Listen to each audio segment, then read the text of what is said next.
நாம் அனைவரும் சொல்வோம், இயேசுவுக்கே புகழ், இயேசுவுக்கே மகிமை, இயேசுவுக்கே ஆராதனை.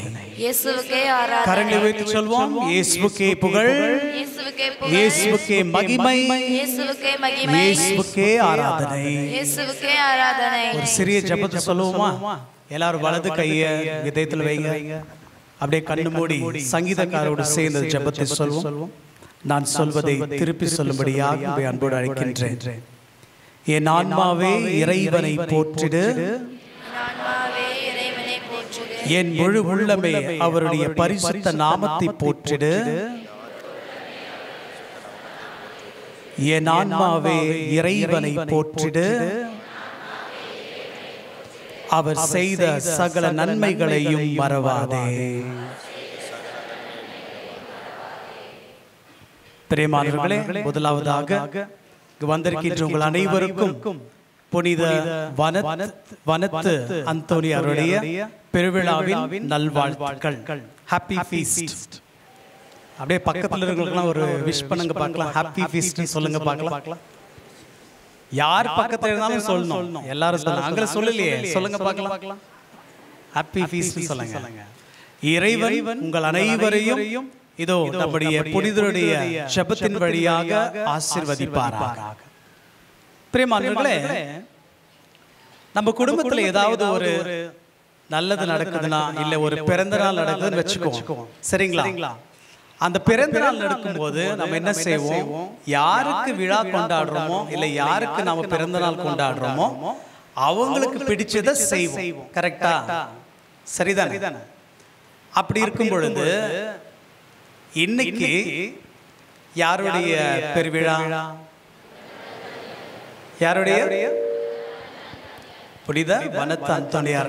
அவருக்கு பிடிச்ச மாதிரி நாம இந்த விழாவை நடத்திட்டு இருக்கோமா இல்லையா? இதுதான் இன்னைக்கு நாம சிந்திக்க போறோம். Price the lord, praise the Lord. புனித வனத்து அந்தோனியாருக்கு பிடித்த மாதிரி நாம் எப்படி வாழ்க்கையை மாற்றிக்கணும், இந்த திருவிழாவை நாம் எப்படி அவருக்கு பிடிச்ச மாதிரி நடத்தணும் அப்படின்னு நாம் கொஞ்ச நேரம் சிந்திப்போம். புனித வனத்து அந்தோனியாருக்கு பிடிச்சது என்ன அப்படி நம்ம சிந்திச்சு பார்த்தோம்னா, அவருக்கு பிடிச்சது யாரு? கடவுள் மட்டும்தான். Price the Lord. ஆண்டவரை தான் அவருக்கு பிடிக்கும், ஆண்டவரை தான் அவருக்கு பிடிக்கும். அதனாலதான் ஆண்டவரை அவர் தேடி அன்பு செய்தார். இந்த உலக வாழ்க்கையில் இருக்க எல்லாத்தையும் விட்டுட்டு புனித அந்தோனியார் எங்க போனாரு? அவருக்கு போனார். எதுக்கு போனாரு? ஆண்டவரை தேடி சென்றார், அவரை அன்பு செய்தார். அப்படின்னா இந்த உலகத்தில் இருக்கிற எதுவுமே எனக்கு முக்கியம் கிடையாது. எது எனக்கு முக்கியம்? ஆண்டவர் மட்டும்தான் முக்கியம். அப்போ இன்னைக்கு இந்த பண்டிகையை கொண்டாட, இந்த பெருவிழாவை கொண்டாட வந்திருக்கின்ற நாம் அனைவரும் என்ன செய்யணும்? இந்த உலகத்தில் இருக்க எல்லாவற்றையும் நாம், அது வேணும், நமக்கு தேவைதான். ஆனா அதுக்கு எல்லாத்துக்கும் மேலாக கடவுளை தேட வேண்டும், ஆண்டவரை தேட வேண்டும், அவருக்காக நாம் வாழ வேண்டும். இன்னைக்கு கேள்வி என்னன்னா, இதோ இந்த பெருவிழாவை நாம சிறப்பிக்கிறதுக்காக வந்திருக்கோம், கொண்டாடிட்டு இருக்கோம். நாமெல்லாம் உண்மையாகவே ஆண்டவரை தேடி எவ்வளவு நாள் ஆச்சு? குடும்பமா நாம் எல்லாருமே இறைவனை நாடி இறைவன் சொன்னதை போல வாழ்ந்து எவ்வளவு நாள் ஆச்சு? இதுதான் கேள்வி. இந்த பண்டிகைக்கு இவ்வளவு பேர் வந்திருக்கோம். தினந்தோறும் திருப்பலிங்க நடக்குது தானே? எத்தனை பேர் நாம் இந்த பங்குக்கு சேர்ந்தவங்க தினந்தோறும் திருப்பலிக்கு வந்து ஆண்டவர் தேடுறோம். நம்முடைய குடும்பங்களில ஜெபம் செய்து இந்த பெருவிழா எப்படி சிறப்பிக்கிறோமோ அதே போல ஆண்டவரை தேடிட்டு இருக்கோமா? இதுதான் இன்னைக்கு கேள்வி. வெளிநாட்டுல வந்து ஒரு ஏரியா, அந்த இடத்துல பாத்தீங்கன்னா வௌவால்களுடைய தொல்லை. என்ன தொல்லை? வௌவாலுங்க தொல்லையா. அதனால அங்க இருக்கிற பெரிய பெரிய கோயில்ல பாத்தீங்கன்னா வௌவால்கள் வந்து கோயிலுக்குள்ளே வந்துடுமா, நிறைய வௌவால். இப்போ அங்க இருக்கின்ற குருவானவர்கள் எல்லாம் என்ன பண்ணுவாங்கன்னா, அந்த வௌவாலை ஓட்டுறதே ஒரு பெரிய பிரச்சனை. அங்க இருக்கிற எல்லா மக்கள்கிட்டையும் பேசி எப்படியாவது இந்த வௌவாலை ஓட்டிடணும் அப்படின்னு சொல்லி பேசி ஏதாவது ஒரு முயற்சி செஞ்சுட்டே இருந்தாங்களாம். இப்படி ஒரு இடத்துல குருவானவர்கள் சேரும் இடத்துல வந்து எல்லாம் சேர்ந்திருக்கும் போது அதை பத்தியே மறுபடியும் பேசுவாங்களாம். அப்ப வந்து ஒரு குருவானவர் சொன்னாரா, என்னுடைய ஆலயத்தில் இருந்த வௌவாலை வந்து ஓட்டுறதுக்கு ரொம்ப முயற்சி பண்ண, என்ன பண்ணனா பட்டாசு வெடிச்சேன். பட்டாசு வெடிச்சதும் வௌவாலெல்லாம் வெளியே ஓடிடுச்சு. ஆனா கொஞ்ச நேரத்திலேயே திரும்பி வந்துச்சு. சக்சஸே இல்ல அப்படின்னு சொன்னாங்க. இன்னொரு குருவானவர் சொன்னாரா, என்ன சொன்னாரா, நானும் முயற்சி செஞ்சேன். என்ன பண்ணனா எல்லா வௌவாலையும் பிடிச்சு ஒரு சாக்குல போட்டு 50 கிலோமீட்டர் தூரம் போய் வெளியில விட்டேன். நான் வீட்டுக்கு வரதுக்கு முன்னாடி வௌவாலெல்லாம் வந்துருச்சு. இன்னொரு ஃபாதர் சொன்னாரா, குருவானவர், நான் ஒரு முயற்சி செஞ்சேன். என் ஆலயத்துல இப்போ ஒரு வௌவால் கூட கிடையாது. கூட இருக்கிற குருவானவர்கள் ரொம்ப சந்தோஷம். என்ன ஃபாதர் பண்ணீங்க, அது என்ன பண்ணீங்க, எங்களுக்கு சொல்லுங்க, நாங்க கத்துக்கிறோம் அப்படின்னு. அதுக்கு அவர் சொன்னாரா, வௌவால் இருக்கிற இடத்துல பார்த்துட்டு எல்லா வௌவாலையும் நான் வந்து ஞானஸ்தானம் கொடுத்துட்டேன். ஞானஸ்தானம் கொடுத்ததும் அடுத்த நாள் ஒரு கூட சர்ச்சுக்கே வரல. Praise the Lord. Praise the Lord. இது உங்க பத்தி சொல்லல, அவங்கள பத்தி சொன்ன. பல கிறிஸ்தவர்கள் இன்னைக்கு நம்ம எப்படி இருக்கோம், இப்படிதான் இருக்கும். ஞானஸ்தானம் பெற்றது அங்கேயே வச்சுட்டு வீட்டிலேயே தான் இருக்கும். இல்லனா இந்த மாதிரி ஒரு பெருவிழா போது எல்லாரும் சேர்ந்து வரோம். அடுத்த நாள் ஆண்டவரை தேடுறோமா? இல்ல நீங்க எல்லாம் தேடுறீங்க, நல்லவங்க. இன்னைக்கு வனத்து அந்தோனியார் நமக்கு சொல்லிக் கொடுப்பது என்னன்னா, உண்மையாகவே நீங்க வந்து இந்த ஒரு பெருவிழாவை சிறப்பிக்கணும்னா புனித வனத்து அந்தோனியாருக்கு பிடிச்ச விஷயம் ஆண்டவர் தான். அதனால இன்னைக்கு நீங்க எல்லாரும் வீட்டுக்கு போய் குடும்பமா வீட்டுல ஒரு சின்ன பீடம் இருக்கு இல்லையா, அந்த பீடத்துக்கு முன்னாடி நின்று மெழுகுவர்த்தி ஏற்றிட்டு குடும்பமா ஒரு சிறிய ஜெபம் நீங்க செஞ்சீங்கன்னா அதுதான் வனத்து அந்தோனியாருக்கு பிடிச்சது. யாரெல்லாம் செய்வீங்க? இத செய்வீங்களா? Praise the Lord. Praise the Lord. குடும்பமா இன்னைக்கு ஆண்டவர் முன்னாடி போய் நில்லுங்க. நின்று ஆண்டவரே, எங்களுக்கு இந்த புனிதரை கொடுத்ததற்காக நன்றி. இந்த ஒரு பெருவிழாவை நாம் கொண்டாடி கொண்டிருக்கின்றோம். உம்மை தேடக்கூடியவர்களாக எங்களை மாற்றி அருளும் ஆண்டவரே என்று ஜெபம் செய்யுங்க. உங்களுடைய குடும்பத்தில் இருக்க எல்லாரையும் ஆண்டவருக்கு ஒப்புக்கொடுங்க. புனித அந்தோனியார் நமக்காக ஜெபிப்பார். இரண்டாவதாக வனத்து அந்தோனியாருக்கு பிடிச்ச மாதிரி விஷயம் என்ன அப்படின்னு பார்த்தீங்கன்னா, துக்கத்துல இருக்கிறவங்களுக்கு, துக்கமா இருக்கிறவங்களுக்கு ஆறுதல் சொல்றது அவருக்கு ரொம்ப பிடிக்கும். Praise the Lord. Praise the Lord. துக்கமா இருக்கிறவங்களுக்கு ஆறுதல் சொல்றதுன்னா அவருக்கு அவ்வளவு பிடிக்கும். பாத்தீங்கன்னா அந்த 3ஆம் நூற்றாண்டுல அவர் வாழ்ந்த காலகட்டத்துல கிறிஸ்தவர்களை கொடுமைப்படுத்திய 2 பேரரசர்கள் இருந்தாங்க. டயக்ளேஷியன் ரொம்ப கொடுமையானவர். விசுவாசத்தில் இருக்கிறவர்களை கொடுமைப்படுத்துறதே அவருடைய வேலைன்னு சொல்லலாம். அப்படி கொடுமைப்படுத்தப்பட்டவர்கள் அலெக்சாண்ட்ரியா என்ற இடத்துல இருந்தாங்களாம்.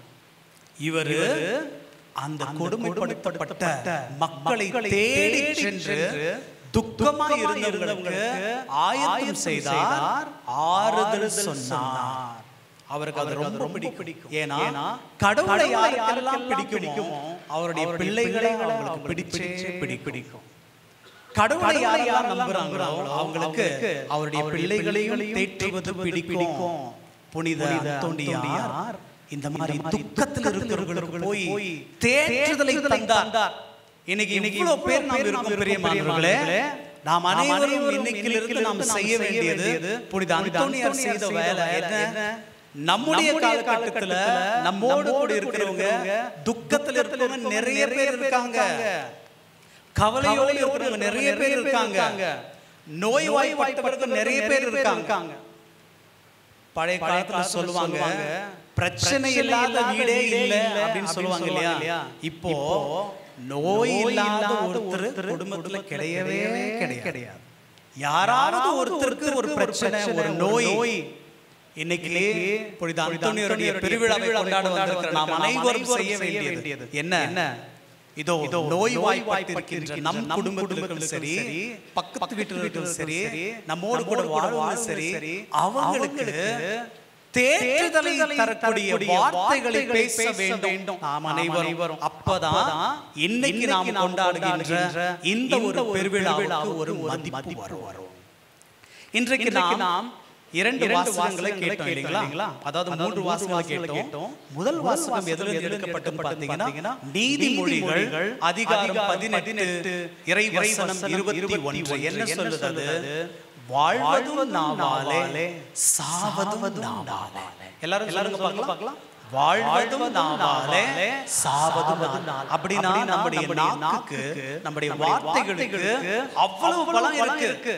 ஒருவருக்கு நாம் உயிர் கொடுக்க முடியும், ஒருவருக்கு துக்கத்தை கூட கொடுக்க முடியும். ஆனா வனத்தந்தோணியாரை, புனித வனத்தந்தோணியாரை பின்பற்றுகின்ற நாம் என்ன செய்யணும்?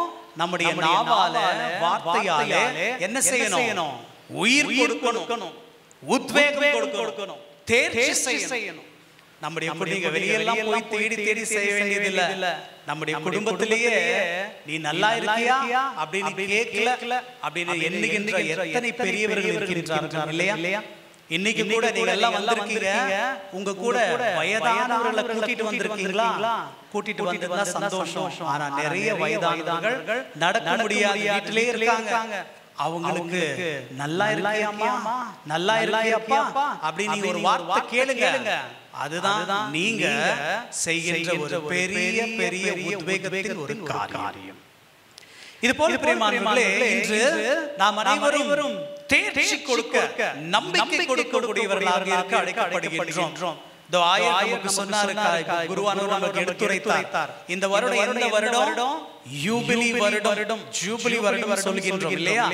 இந்த ஜூபிலி வருடத்துல பிரியமானவர்களே, நாம் அனைவரும் நம்பிக்கை கொடுப்பவர்களாக வாழ அழைக்கப்படுகின்றோம்.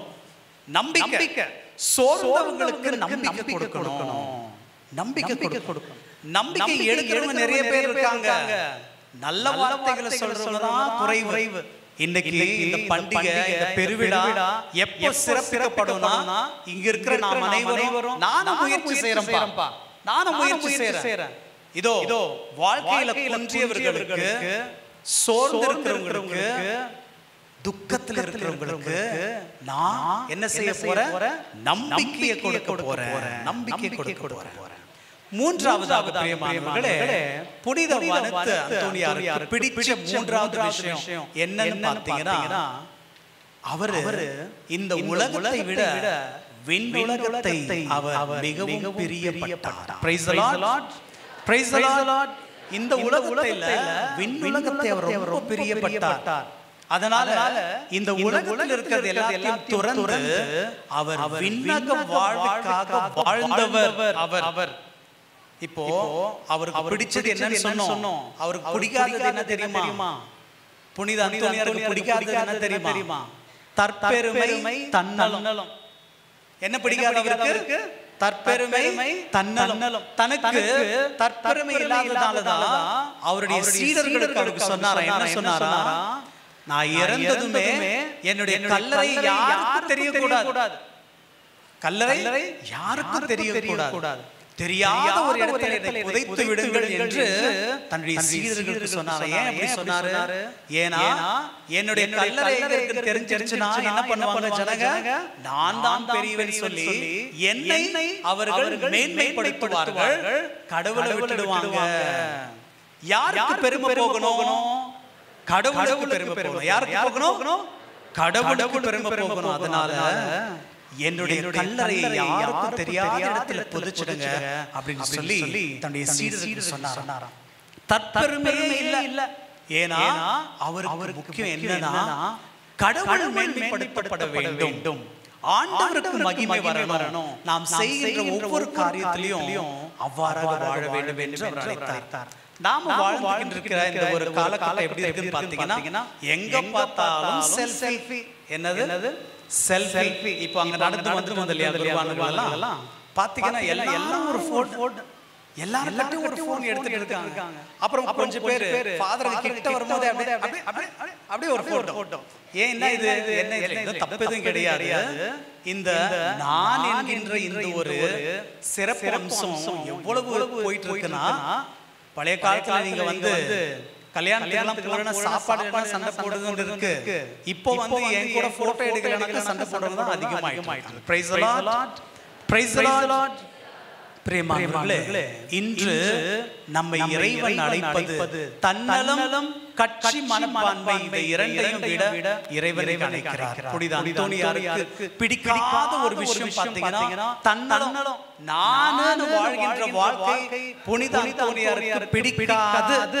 ஏன்னா இறைவன் நமக்கு சொல்லிக் கொடுத்திருக்கிறார். இன்னைக்கு உங்களுக்கு வாசித்த இறை வசனம் மத்தேயு நற்செய்தியிலிருந்து எடுக்கப்பட்டிருக்கின்றது.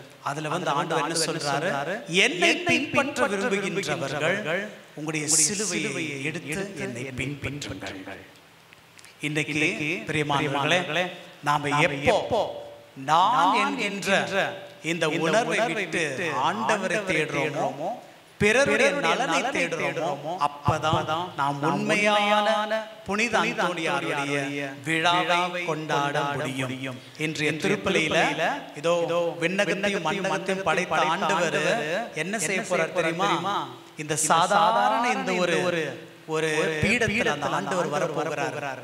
உங்களையும் என்னையும் தேடி வர போகிறார். தன்னையே அவர் நமக்காக கொடுக்க வருகின்றார். தெய்வீக மகன் அவர் நம்மை தேடி வரப்போகின்றார். அவரை ஏற்றுக்கொள்வோம், அவரை பெற்றுக்கொள்வோம். அந்த அன்பை ஏற்றுக்கொண்டு இந்த ஒரு பெருவிழாவை நாம் சிறப்பிப்போம். எப்படி சிறப்பிப்போம்? ஆண்டவரை தேடுவோம், அவரை அன்பு செய்வோம். துக்கத்தில் வாழ்கின்றவர்கள் எல்லாரும் தேர்ச்சி கொடுக்கக்கூடியவர்களாக, ஆறுதல் கொடுக்கக்கூடியவர்களாக வாழ்ந்து தன்னலத்தை துறந்து விண்ணகத்தை தேடுபவர்களாக நாம் மாற்றம் பெறுவோமாக. இறைவன் அனைவரையும் ஆசீர்வதிப்பாராக. ஆமென்.